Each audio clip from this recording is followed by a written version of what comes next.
Pinagpalaang na paririto sa Ano? ngalan ng Panginoon.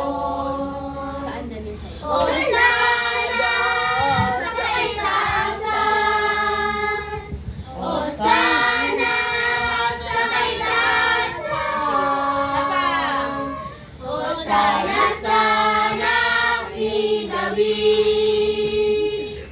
Hari ng Israel, pinagpalaang naparito sa ngalan ng Panginoon. Hosana sa kaitaasan.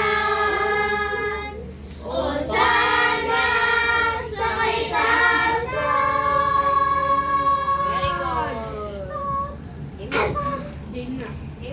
Okay, game na yan si Ashton. Okay na. Okay na, game na. Okay na, game na, Ashton.